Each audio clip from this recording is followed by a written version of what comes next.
We told everyone exactly what was going to happen over the weekend. We warned you that this would be the case. And if you thought for 1 second that the team that we haven't even mentioned yet, and you already know who the hell we're talking about, Yep. wasn't going to go in and beat the Colts, you are out of your mind. Oh, dude. Did you see the Minnesota Timberwolves last night? What'd they do? Well, they shat their pants again. 2 games in a row. You got a double-digit lead late in the fourth quarter, and you lost. You know the good news? At least Minnesota sports fans still have 9. Nine's the GOAT. Honestly, if you think about the nine thing, that's probably the worst thing that could have ever happened to him. Like that's probably the worst thing he could have ever like leaked out to the public. It's so bad because if you look at our power rankings, folks, it's not one person we're talking about. There are 2 people. JJ McCarthy has an alter ego named 9, and he chose to make this public. I'm sure he's a fine person, you know? Like I'm sure he's a great dude and he's a national champion, he's a competitor. But you gotta put this 9 bullshit in all of our lives that like we're finding out about 9 against our will. It's like, okay, well that's really corny. You beat the Bears and then you beat the Lions. Okay. Cool. But then it's like, okay, now you have 9 picks in the last 5 games. That's horrible. That's terrible. That's not, yuck. Yeah, people were comparing him to his first 6 starts to Jamarcus Russell's first 6 starts. Jamarcus looks better on paper. Okay. I did not know that. What do you mean? Like you're talking about his like line by line comparison Line by line, yards, interceptions, everything. with Jamarcus Russell? Jamarcus Russell. JJ McCarthy has 929 yards. Jamarcus Russell had 1,051 through 6 games. Oh no. JJ McCarthy has 6 touchdowns. Jamarcus had 5. JJ McCarthy has 10 interceptions. Jamarcus had 3. Completion percentage. Jamarcus was doing what, like 0.4% better than he was. He had a much better passer rating at 76.9 versus JJ's 57.9. And Jamarcus took 16 sacks, whereas JJ has taken 20 already. His alter ego is doing a lot better than 9 JJ McCarthy's alter ego. So I'll take 2 over 9 Every day of the week. every day of the week. I'm disliking 9 and JJ even more because I'm learning more about this. I just thought he was like at Michigan.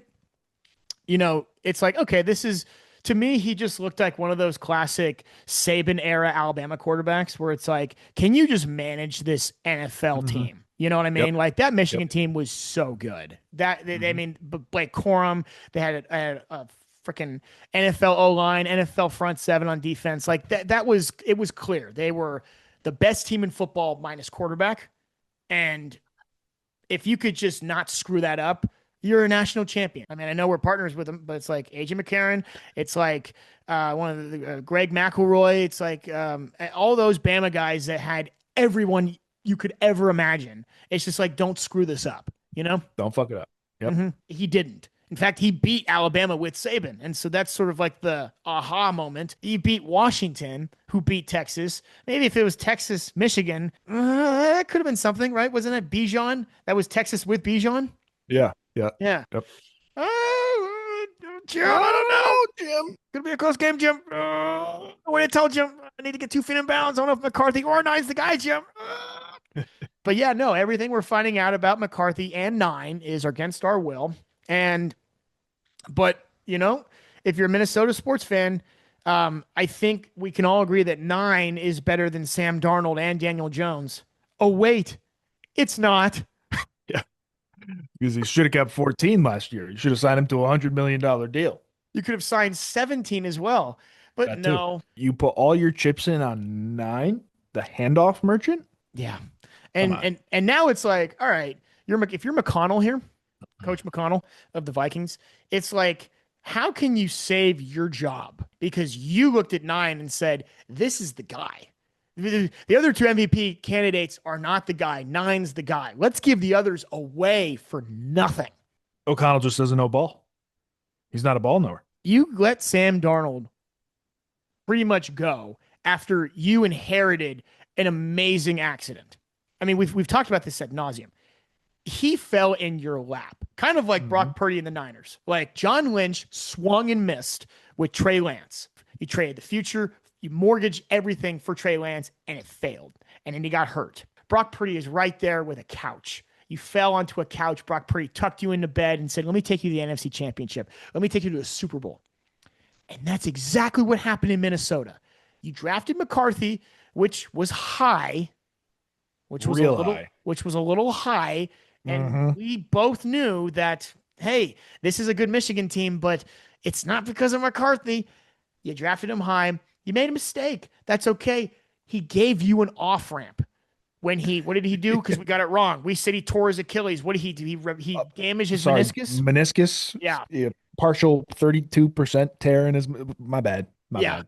He hurt his knee and he could not play the whole season. Sorry, we got the vernacular wrong. I'm sorry, Our bad. my degree from Indiana in media doesn't uphold in a hospital. Yeah. But our point was he was hurt and he already was mid, and you had Sam Darnold for nothing. You got a winning lottery ticket, and you gave it away. You gave it away. Okay. Yeah. Led you to the playoffs way above expectations of what they thought the Vikings would do last year. You know what? Fuck them. It was a rebuild year, and you know it. And the reality is, everyone's like, well, Sam Darnold can't win in the playoffs. He had one game. I was just gonna say that. He's had I was just one gonna say game. that. Meanwhile, everyone's like, Cowboy, this is a Cowboys year. This is the year for a Cowboys. Meanwhile, it's like you're gonna lose in the first round of the playoffs if you If make you it there. even get there, it's just, I don't know. I'm getting sick of getting called a non-ball knower. When we looked at this and we're like, we see dog shit, we're saying, hey, that's dog shit. And people are like, let me just walk right over it. Oh, what is that? What is it? That's dog shit. No, something Mhm. stinks. It's on my shoe. Dog shit. Dog shit. You stepped in dog Yep. shit. Yep. I Told you. That was the path you were headed on. There, it's gonna be right in the dog shit. And speaking of telling you and being ahead of the curve, We said this. we said this. We told everyone exactly what was going to happen over the weekend. We warned you that this would be the case. And if you thought for 1 second that the team that we haven't even mentioned yet, and you already know who the hell we're talking about, Yep. wasn't going to go in and beat the Colts, you are out of your mind. You should have known that's going to happen. We, for weeks, we had one fear. We had one fear. It's Patrick Mahomes. And last week we celebrated because we thought they were dead. We celebrated a premature death. We were with Broncos country. We were called out as fools. And who's the guy that was like saying the British are coming? The British are coming. Paul Revere. We were Paul Revere for 7 weeks. We're saying the British are coming. The British are coming. Paul Revere is an American hero now. We were labeled as fools. We were called con men. We were called Mahomes milkers. We're trying to tell you. We're trying to tell you the British are coming.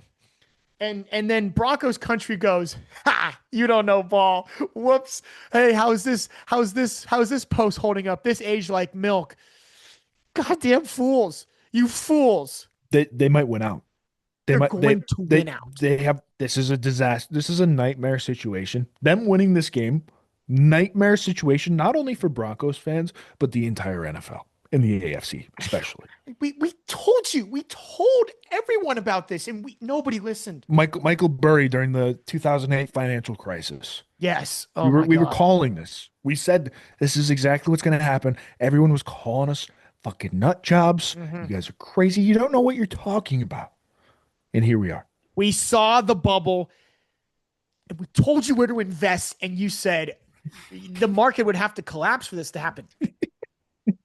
They would have to be selling mortgages to people who can't even afford these mortgages. This is, you know what Broncos country is? This is Broncos country. And I'm so sorry if you liked us for a week and now you don't like us. Broncos country, you guys in the Big Short movie, you guys are the two dudes. You guys are Schmidt from New Girl and the other blonde guy who now has a boat. That's you, Broncos country. You're celebrating. You're like, that's when Steve Carell said, they're not confessing, they're bragging. You guys were bragging. because you beat Mahomes once. Because now it's going to come down to you on Christmas. It's going to come I down to was just going you. to say that. Ugh. You are either going to have the best Christmas ever or the worst Christmas ever, and there's no in between. If you win that game, you are ecstatic. You probably win the AFC. Yep. Like there's a really good you have to get through the Patriots, but there's a really good chance you go to the Super Bowl. Mm-hmm. Like 25% chance you go to the Super Bowl Oh, yeah. if you beat on Christmas, if you win that game on Christmas Day. Yep. If you lose that game, you are in big trouble. What are we talking about? We're asking like the Broncos to beat Mahomes on Christmas. Santa's coming to town. That's like praying that one of his reindeer gets sniped in the head. Like it's not going to happen. Every reindeer Santa. This is a Christmas tale. Mahomes on Christmas to save the Chiefs season with the refs. Yeah, I'm not buying it. I would hate to be a Broncos fan. It's a hell of a lot better than being a Jets fan, I will say. But you are in a very peculiar spot right now with these devil worshippers down in Kansas City. Yeah, that just to tie this one up in a bow, the Chiefs are probably going to win out because you not only get to play the Raiders, you get to play the Titans, you get to play the Broncos again. You get to look your enemy and your destiny right in the eye. You want to make the playoffs, beat Bo Nix on Christmas. You get to play the Chargers at home, not on the road. You may have forgotten about week 1 was in Sao Paulo, Brazil. That was surely not the expense of the Chiefs. That was a Chargers home game they used because, let's face it, there are more fans of the Chargers in Brazil than there are in Los Angeles. And then in 3 days, we have Chiefs, Cowboys on Thanksgiving. I know all the turkeys are supposed to be in the oven. That's Patrick Mahomes it's open season for next year's Thanksgiving. He's just turkey hunting all game. I think they're ranked like the 29th worst defense in the league, which is insane. I don't think that defense stands a chance against Rashee Rice and Travis Kelce. Like even if I wanted to take the Cowboys that day, like who do you think you are to look at Patrick Mahomes and say, you're going to play on Thanksgiving with America watching against the worst defense assembled this year? Do with it what you will. Like, what kind of a fool would say, oh yeah, I'm not liking the Chiefs right now. And all this game's going to do is give the Chiefs momentum because they're going to have a long week next week to prepare. And now that I'm thinking about it, they're playing on both of the biggest holidays of the year. Yep. Don't you think Pat might be a little pissed he can't hang out with his 3 kids who are like gold, bronze, and silver named that for the day, and his wife and his brother? I think it's a bullet dodge not hanging out with the brother and the dad, but I think yes, you're taking a pissed off Patrick Mahomes and you're putting him in a situation that it's a must-win game against the worst defense in football. On the biggest stage of the year. Oh. 2 of the biggest days where the most people watch football of the year. It's a law of the universe at this point. And I'm sick and tired of saying it, but it just, the second, it's like gravity, what comes up must come down. The second Patrick Mahomes starts doing not so good, it's going to come back the other way. It's gravity. It's written in the stars, for Christ's sake. And speaking of, I was just going to go there. Yeah, universal laws. Yep. All roads lead to 9-8, while the Steelers have Mike Tomlin at the coach. That's another law of the universe. Good Lord. The way I put it is like on our power rankings every week by the end of the year, that you can just the Steelers are a free bingo space, like one of those free spaces you get at 16 every year. Like the no better, they're no worse. It's just like you can put them in and cement them and lock that right at 16 every week of the year. Yeah, so that's what will happen. Make sure we can even show a tease of next week's power ranking. It's going to be blank except for the Steelers at stamped. I'll put a lock sign. Yeah, it's 16. It's locked. It's done. I mean, because that's the truth. No matter what happens, the Steelers will finish 9-8. I just told you, Mike Tomlin's floor is also his ceiling. He's the only coach in the league that has that exact predicament. No matter what happens, they could start the year 5-0. Every Steelers fan knows that, all right, well, here comes a 4-game losing streak, or vice versa. If they start 1-6, Steelers fans are going to be stoked because they're going to win the next 7 games in a row. And it's like, okay, here comes the 9-8. So it's really a matter of perspective. But one thing is for certain, they're finishing 9-8. And if that's good enough to make the postseason, that's a first round exit. Stamp that, lock that in place, bingo card, cement, pencil it in. Death, taxes, and the Steelers finishing 500. Only 3 things that are certain in life. And yeah, so just to kind of cap the NFL, I mean this, and I'm not trying to piss off fan bases by saying this, but the only 2 teams that literally scare the shit out of me is the Rams, because let's face it, this is probably, I mean, a sneaky MVP season for Matt Stafford. He has 27 touchdowns without an interception. The guy's 37. Hello. That's insane. Insane. Probably one of the best rosters he's ever had. I know he had Megatron for years. I know he had a prime Cooper Kupp. He won a Super Bowl with him, but we're talking about a reincarnation of Cooper Kupp with Puka Nacua, arguably tougher, more durable than Cooper Kupp.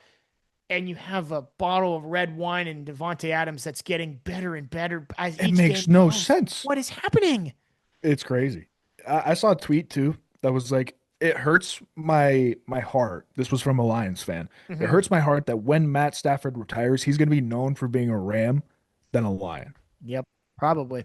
So yeah, that's one team that scares me. The other team that scares the shit out of me is obviously the Chiefs, for every reason we just said. I'll tell you, it doesn't scare me at all. I'm going to double down on this. Daw Bears. Daw Bears. Yeah, Bears are cooked. Mm-hmm. Bears. This is going to end badly. And the Bears fans are going to be mad, really mad. Oh yeah. This is it. This is also written in the stars. There's just no way. We got some real colorful messages over the past few weeks from some pretty passionate Chicago fans, basically telling us, "Oh, you guys thought the Bears were gonna lose all those games. Look at that. We just won 2 in a row. We're still here. The Bears are still here." Oh no, you guys, that's not what we were saying. We were saying this next stretch of your schedule is gonna hit like a cement block, and like we hope it was fun. And we were with you. We were celebrating with you, but we were like, listen, guys, we just hope you're ready for what's coming. And we hope you're not taking this too seriously. You know, celebrate each week, because this is a lot better than what the past years have shown you. But this is not real. None of this is real. This is, you know it. Every Bears fan knows this. Stop pretending like you're actually something. Jesus Christ. And stop coming after me for telling you. You should be thanking me. You should be thanking me before you invest real money in this team. You know who you're beating? Congratulations. I was just going to say that. Just beat Mason Rudolph. Congratulations. You just beat Russell Wilson the week before. Congratulations. You guys just beat 9. You beat 9 in 9's house. You beat 9. You went into 9's house. You lost to 9 earlier. You lost to 9 earlier, but you beat 9 in 9's house. Congratulations. You will have a little break on December 14th, I think, against the Browns. Mm-hmm. But I mean, you haven't really beaten anybody. Read the schedule they have left, will you? They have the Eagles this coming week on Friday, Black Friday. Yeah, loss. Eagles just got embarrassed, by the way. Just blew a 21-point lead against the Cowboys. So it's in Philly. Yeah, in Philly. Loss. At Green Bay. Loss. Browns come to Chicago. There's your win. Congratulations. There's your last win of the year. Yeah, Merry Christmas. Merry Christmas. Packers come to Chicago. Loss. They go to the Niners. Oh, is that right? They go to the okay, yeah. Oh, they'll probably be competing for a wild card spot. Loss. And then finally, they play the Lions at home. Oh, and the Lions probably need that win too. It's probably a must-win for Detroit. Yeah. Loss. Listen, you didn't need to make an enemy out of me. I was praying with you last week. I even wore the Bears hat. I was being respectful, and I'm just getting killed in the comments. And now it's like, guys, I don't have to be your enemy. But man, is it going to be so fun to watch this collapse. This is something I will have fun with. I will enjoy this. I've been getting called some very nice things, and what was not personal is just purely business. It is very personal now. So I hope the Bears, and all the fans of Dull Bears are met with just a nice warm cup of depression because it's coming. It's coming. And I don't feel sorry for you at all. Speaking of fan bases that I'm probably going to continue to piss off, let's shift gears to college football. I have a take for you. I think I know you're mature enough, Evan. You're mature enough for it. I know I'm going to get ripped to shreds by a lot of people. I'm saying this as Henry, not as Wunderfan, by the way. If you're an SEC fan, please continue to use the Wunderfan app. It's free and it's for your benefit. I'm just saying this as an observer of the game, as a respected ball consumer. We don't even know if I'm a ball knower yet. I'm just a ball consumer. I'm not ready to say the SEC is full of shit. It's not a sham, but it definitely does not mean more in the SEC. Why? The SEC, for as long as I've been alive, dominated, right? They dominated national championships, BCS, Tim Tebow, right? And if you want to inherit all of Oklahoma's success, Texas's success now, right? I know that wasn't SEC, but Oklahoma and Texas, they were successful and they're now SEC. If that's grandfathered in, okay, you could say that's all SEC, right? It's always been the SEC. It's always meant more. Well, I noticed that since the NIL era really kind of happened and it was made public that you can pay players, the parity has begun. The end of the just consecutive SEC dominance, quite frankly, has really shown its true colors. Not to mention, if you look at bowl games every year, it seems that the SEC isn't necessarily running the table. In fact, they're not. It's a miracle if they could finish barely above 500 in bowl games. As you could say, okay, well, we're not playing our best players in bowl games because who cares? Well, then it doesn't mean more. You see, I thought it meant more in the SEC. I didn't know it meant more money. I didn't anticipate it meant more opportunity in the NFL. I think the SEC is great. I think it's awesome. But you can really start to see the cracks in the ship with this Missouri-Oklahoma game. Why the hell was Missouri ranked 22? They had 3 losses going into that game. Unless, of course, they look good playing Alabama, and Alabama beats said number 22 Missouri, or A&M beats said number 22 Missouri. I'm just not ready to sit here and say the SEC means more anymore because I'm not convicting anybody of paying players, but ever since there was a lot of things that happened when NIL came out. Saban retired, SEC dominance kind of goes away. Was SEC paying players a lot better than people give them credit for? Maybe. I'm an unbiased college football fan. Sure. Since I don't have a favorite team. I'm up in the Northeast. Our college football teams suck. The closest thing is Penn State. Syracuse is ass, clearly. Yeah. I do think it does mean more in the SEC. And I think they're a premier football conference. But I also think the Big Ten is also a very good football conference. ACC, not so much. Big 12, But I thought the way you were going to go with this is strength of schedule. And this week particularly, or the scheduling just entirely, this week particularly, Cupcake Week is the worst thing in college football. Yeah. And that's like that's why I'm really starting to lose it a little bit, because you look at a lot of these teams late in the year, arguably the hardest time of the year. Big Ten, Oregon had to host USC. That's a prestigious program. I know Ohio State has Michigan this week. Last week, maybe not so much. You could say, well, they played Rutgers. Okay, well, they didn't play Chattanooga State, as Dan Lanning said. Yeah. One thing that really bothers me about the SEC, you have all these diehard SEC fans, which I can respect. Right? I'm trying to not piss off potential Wunderfan users by saying this, but I can't stand when all these SEC fans of their school, they defend the conference with their life.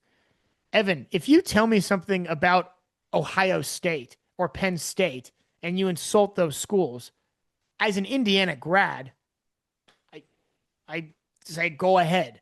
I'm not going to Mhm. defend the Big Ten Conference. I don't care. In my eyes, it's Indiana University and fuck everyone else. I don't give a shit about Minnesota. I don't care about Oregon. Like my bias, even though I went to a Big Ten school, I don't I I don't care. Like if Ohio State wins the national championship, it means nothing to me.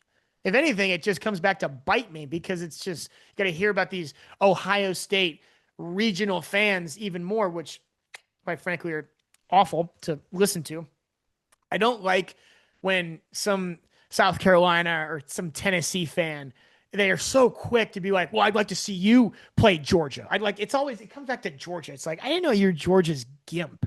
Like that's so weird to me. Like people are so quick to be like, "Well, we Daddy beat the shit out of me. I'd like to see you play Daddy. You wouldn't get 50 yards of offense against Daddy, right, Daddy?" Like that is crazy weird. And I need you to understand that is exactly what it looks like. When I see SEC Twitter start using other teams as I guess a reason why they're better, that's such a Actually, good point. that's such a crazy thing for like a Yeah. again, I'm a college football fan. I love Indiana, but I'm not gonna sit here and tie myself to Ohio State's leg and be like, whatever Yeah. they do, it's us too. Like that's so weird. That's like That's Auburn fans this year being like, yeah, well, you wouldn't last 10 minutes against Alabama. yeah. I saw a tweet and it was like people were talking about it was a college football alerts post on Instagram. Great account, by the way.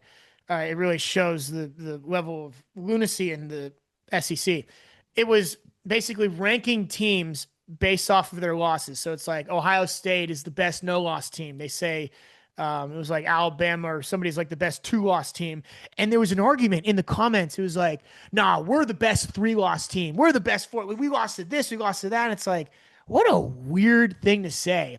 We're so good because our losses are all to these big daddies in the SEC. That's crazy. I mean, That's that's like Mizzou. and that comes back to Mizzou. And it comes back Yeah. to exactly my point is why did Missouri have the audacity of being ranked 22 in the country with 3 losses? Their best wins of the year. That was a loud email. Missouri's best wins of the year came after beating Kansas and Auburn. Oh, I'm Yeah, sorry. two I not very forgot. good teams. UMass. UMass was a good one too. Talk about Chattanooga Tech. Like, I mean, I if you want to sit here and say, hey, every game in the SEC, it's an impossible thing. It's like playing an NFL team. You're just going to lose me because it's not true. Because when it comes down to a bowl game and you see that they're really just like anybody else, well, we didn't play our guys. Well, then it doesn't mean more. I thought it meant more. So you can't have it both ways. It's either every week in the SEC is exactly as advertised. You're playing an NFL roster every week, and SEC should be undefeated against any other conference they play, or it doesn't mean more. I'm sick of it. I'm sick of that, and I'm sick of the cult. The cult is gross. Just like your team and defend your team. Stop defending Georgia Daddy or Uncle Bama. Like, stop that. That is so weird. It's just for all these apparently like dominant alpha males in the SEC. Like, stop with this submissive, gross Twitter behavior of going to find Daddy's leg to hump. Ugh, yuck. there's one way to stop all of this. It's never going to happen, but the way to stop this is to schedule every single week. You schedule one SEC team against a Big Ten team, Yeah, I but like it that. doesn't happen. No, it would never happen. I'm not going after that. I'm going after the fans that are so quick to get behind the shield of the SEC. Like it's going to defend that. They're going to defend the SEC because they're going to be defended by Georgia. That's weird, You make a valid point. You do right? make a valid point. I hope I didn't scare any potential Wunderfan user away. Please use the app. This is Henry, not Wunderfan. All of our bosses are SEC guys. Like we're in SEC meetings. We're in SEC conversations. The SEC is great. That's why I say it's not a sham. It's not full of shit. Does it really mean more, or does it mean just as much as any other conference? I guess we'll find out in the playoffs. I guess we'll find out in the playoffs. That's exactly right. Thank you all for listening. Remember to use the Wunderfan app. Remember, if we say something you don't like, you're just grieving. We're not wrong. You're in stage 1.